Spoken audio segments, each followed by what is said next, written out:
مدینہ منورہ سن 3 ہجری۔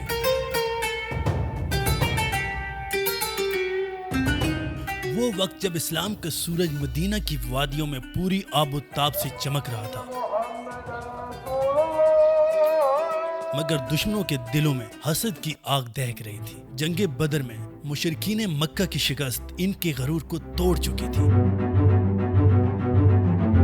ابو سفیان، ہندہ بنت عتبہ، اکرمہ بن ابو جہل، صفوان بن امیہ، قریش کے سب سردار ایک ہی ارادے پر جمع تھے: محمد صلی اللہ علیہ وآلہ وسلم اور مسلمانوں سے انتقام۔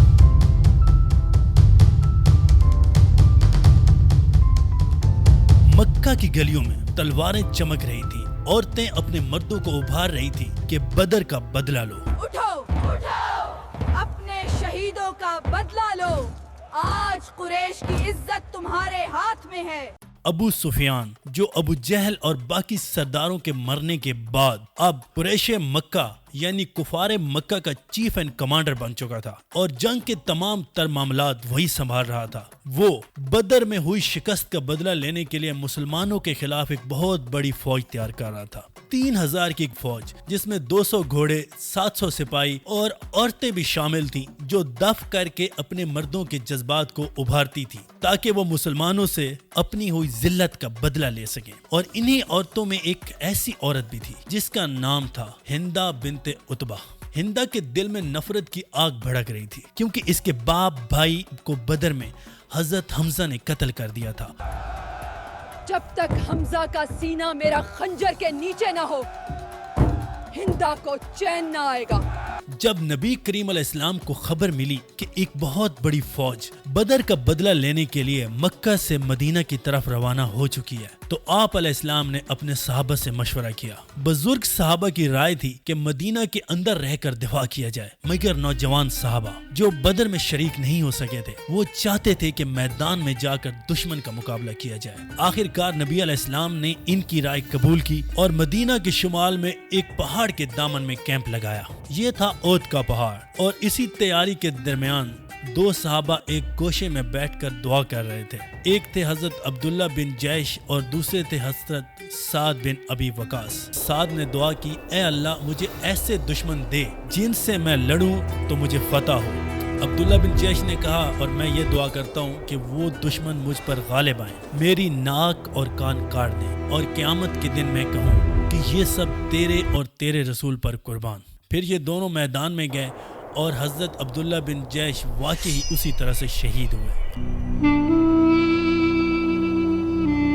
اور اسی جنگ کی تیاری کے دوران نبی علیہ السلام کے قافلے میں موجود منافقین کا سردار عبداللہ بن ابی 1000 کی فوج میں سے اپنے 300 آدمیوں کو واپس لے کے چلا گیا۔ اب مسلمانوں کی فوج 3000 کے بدلے 700 صحابہ پر بچ گئی تھی، جن کے پاس نہ تو کفار مکہ کی طرح کے ہتھیار تھے مگر ایمانی جذبہ اور سچائی کی طاقت تھی، جس کی وجہ سے وہ احد کے میدان میں جا چکے تھے۔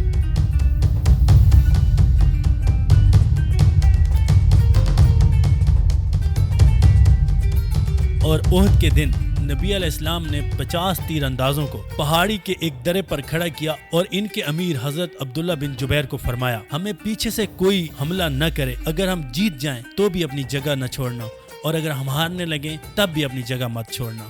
جنگ کا آغاز ہوتا ہے۔ جنگ سے پہلے قریش کے سب سے بڑے پہلوان طلحہ بن ابو طلحہ نے للکارا اور مقابلے میں آئے حضرت علی، حضرت حمزہ، حضرت ابو دجانہ اور حضرت زبیر اور دیگر بہادر سپاہی۔ مسلمانوں نے بہادری کی وہ مثالیں قائم کی جو تاریخ میں آج تک رقم ہے۔ شیر خدا حضرت حمزہ ہاتھ میں 2 تہری تلوار لیے دشمنوں کے بیچ ایسے بجلی بن کے گرے کہ قریش کے کئی بہادر ان کے ہاتھوں مارے گئے۔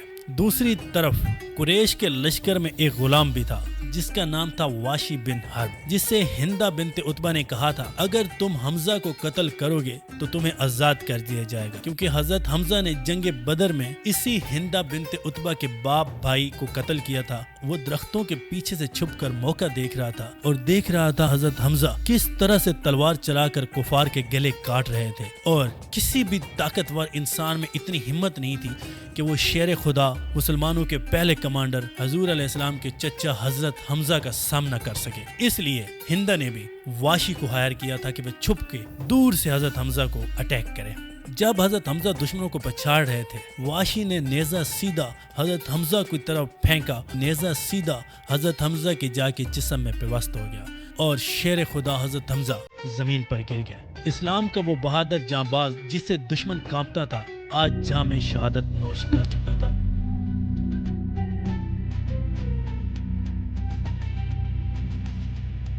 ادھر حضرت حمزہ کے شہید ہونے کے بعد ایک بار تو مسلمان جنگ احد میں فتح پانے کے بالکل قریب آ چکے تھے۔ کفار کی فوج تتر بتر ہونے لگی تھی، لیکن جنگ کا پاسا پلٹتا دیکھ کر قریش بھاگنے لگے۔ مسلمان مال غنیمت جمع کرنے لگ گئے۔ پیچھے کھڑے تیر انداز جنہیں نبی علیہ السلام نے کہا تھا کہ اگر ہم جیت یا ہار جائیں آپ نے ابھی اتنی جگہ نہیں چھوڑنی، انہوں نے یہ منظر دیکھ کر سوچا کہ جنگ ختم ہو گئی ہے اور اپنی جگہ چھوڑ کر نیچے اتر آئے، سوائے حضرت عبداللہ بن جبیر اور ان کے کچھ ساتھیوں کے۔ یہی لمحہ تھا قریش کے لیے جب قریش کا ایک نوجوان سردار جو اپنی تلوار چلانے میں ماہر تھا، جس کا نام تھا خالد بن ولید، جس نے ابھی تک اسلام قبول نہیں کیا تھا، اس نے جب دیکھا کہ تیر انداز اپنی جگہ چھوڑ رہے ہیں تو انہوں نے اپنے گھوڑ سواروں کے ساتھ پیچھے سے حملہ کر دیا۔ مسلمانوں پر اچانک قیامت ٹوٹ پڑی حضرت خالد بن ولید کی شکل میں۔ کئی صحابہ شہید ہوئے، صفیں ٹوٹ گئی اور افواہ پھیل گئی کہ نبی علیہ السلام شہید ہو گئے۔ یہ خبر سن کر بہت سے صحابہ کے قدم لرز گئے، کچھ بیٹھ گئے، کچھ لڑتے ہوئے شہید ہو گئے۔ حضرت انس بن نضر رضی اللہ تعالیٰ عنہ نے کہا، اگر محمد علیہ السلام شہید ہو گئے تو پھر ان کے دین کے لیے ہم کیا کر رہے ہیں؟ اٹھو اور جان دو، جس مقصد کے لیے آئے تھے وہ پورا کرو۔ یہ سن کر وہ دشمنوں کے بیچ گھس گئے اور شہید ہونے لگے۔ ادھر دوسری طرف نبی علیہ السلام شدید زخمی ہو چکے تھے۔ آپ کے چہرے مبارک پر کفار کے تیر لگے جو آپ کے چہرے مبارک کو زخمی کر گئے۔ آپ کے دندان مبارک بھی شہید ہوئے، تو ایسے میں آپ کے چہرے سے خون ٹپک رہا تھا۔ آپ نے فرمایا، کیسے کامیاب ہو سکتے ہیں وہ لوگ جو اپنے نبی کا چہرہ زخمی کرتے ہیں جبکہ وہ انہیں اللہ کی طرف بلاتا ہے۔ حضرت علی، حضرت طلحہ اور حضرت سعد بن ابی وقاص دیگر صحابہ کے ساتھ نبی علیہ السلام کے ارد گرد ڈھال بن گئے۔ حضرت سعد نے اپنی پیٹھ کے پیچھے نبی علیہ السلام کو کیا اور سامنے آ کر اتنی تیزی سے تیر چلائے کہ نبی علیہ السلام نے فرمایا، سعد میرے ماں باپ تجھ پہ قربان۔ اس کے ساتھ حضرت علی نے ایسی تلوار چلائی کہ کفار کی صفیں ٹوٹنے لگی۔ کہا جاتا ہے جنگ احد میں کفار کے 70 لوگ کے مارے گئے، جن میں سے 35 اکیلے حضرت علی نے مارے تھے، اور ان 35 میں سے 22 بنو امیہ اور باقی قریش کے قبیلوں کے سردار تھے۔ اب حضرت علی حضرت حمزہ کی طرح کفار کی نظروں میں چبھنے لگے تھے۔ حضرت علی مسلسل لڑتے رہے، اتنے لڑے کہ ان کی تلوار ٹوٹ گئی، تو نبی علیہ السلام نے اس موقع پر اپنی تلوار ذوالفقار حضرت علی کو عطا کی۔ آخر کار اس بہادری کو دیکھ کر قریش واپس چلے گئے، کیونکہ وہ سمجھ بیٹھے تھے کہ مسلمان کمزور ہو گئے، لیکن حقیقت یہ تھی کہ مسلمانوں نے اپنی جان دے کر ایمان بچا لیا تھا۔ 70 صحابہ شہید ہوئے، جن میں حضرت حمزہ بھی شامل تھے۔ غزوہ احد نے مسلمانوں کو ایک عظیم سبق بھی دیا تھا، اور سبق یہ تھا کہ اللہ اور اس کے رسول کی اطاعت اور ہدایت پر عمل کرنا سب سے ضروری ہے۔ اگر ایک لمحے کی بھی نافرمانی ہوئی تو جیت ہار میں بدل سکتی ہے۔ غزوہ احد شکست نہیں تھی، یہ ایمان کی آزمائش تھی۔ یہ وہ لمحہ تھا جب اللہ نے مومنوں کو صبر، قربانی اور اطاعت کا مطلب سکھایا۔ یہ وہ جنگ تھی جس نے بتایا کہ ایمان تلوار سے زیادہ مضبوط ہے، اور وہ نبی علیہ السلام جنہوں نے اپنے چچا، اپنے صحابہ سب کچھ قربان ہوتے ہوئے دیکھا، پھر بھی فرمایا، اے اللہ میری قوم کو ہدایت دے، وہ نہیں جانتے۔ یہ غزوہ احد کی داستان تھی، جہاں خون بہا مگر ایمان چمکا، جہاں صبر آزمودہ ہوا مگر وعدہ الہی پورا ہوا۔ یہ کہانی نہیں، یہ ایمان کی ایک میراث ہے جو آج بھی دلوں میں زندہ ہے۔ اسلام کی اور جنگوں کے بارے میں جاننے کے لیے چینل کو سبسکرائب کریں۔